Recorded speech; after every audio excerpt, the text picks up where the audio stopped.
ఈ షర్మిల వచ్చిన తర్వాత అసలు ఏం జరుగుతుంది అనేటువంటిది నిన్న విజయవాడలో నాకు తెలిసిన వాళ్ళకి 3 జర్నలిస్టులు వాళ్ళు అడిగానబ్బా. వాళ్ళు నిన్నంతా సెలవు పెట్టుకొని దాదాపు ఒక 200 మందిని కలిశారంట. అందులో వైసీపీ వాళ్ళు, మిగతా పార్టీలు ఉంటారు కదా, వైసీపీ వాళ్ళని అయితే ఏం చేస్తారంటే తుపుక్కుని మూస్తున్నారంట. టీడీపీ వాళ్ళు అయితే హ్యాపీగా ఏదో అరుణాచలాలు కొట్టుకుంటున్నారులే అనుకున్నారు. జనసేన వాళ్ళ అబ్బాయి మా పవన్ కళ్యాణ్ ప్రచారం తగ్గిపోయింది అంటున్నారు. తటస్థలు మాత్రము ఆమెకు రాజకీయాల్లో మానవత్వం లేదు, స్థిరత్వం లేదు, చీ కొడుతున్నారంట. సొంత అన్నను పట్టుకొని జగన్ రెడ్డి అని, చంద్రబాబునేమో పట్టుకొని చంద్రబాబు నాయుడు గారు అనడంతో ఆమె బాబు బాణం అని క్లియర్గా అర్థమైంది. నిన్న మొన్నటి దాకా తెలంగాణలో పార్టీ పెట్టుకొని కనీసం పోటీ కూడా చేయలేక దుకాణం సర్దేసి ఏపీలోకి వచ్చినటువంటి ఈ మొరుసుపల్లి షర్మిలమ్మ జగన్ గారిని టార్గెట్ చేసింది. ఇప్పుడు కన్న తండ్రి మీద కేసులు పెట్టిన పార్టీతో చేతులు కలిపింది. ఆ షర్మిలమ్మ భాష, భావజాలం, నడత ఏమీ బాగలేదని జనాలందరూ కూడా తుపుక్కున మూస్తున్నారంట. ఏదో అంటారు చూడు, ఇంకొక సామెత, బిడ్డొచ్చిన వేళ గొడ్డొచ్చిన వేళ అంటారు కదా. కొత్తగా ఎవరన్నా ఇంటికి వచ్చినా,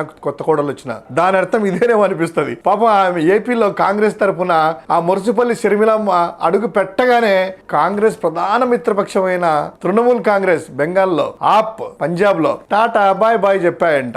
ఏం లెగ్గమ్మ మురుసుపల్లి షర్మిలమ్మ పతనం.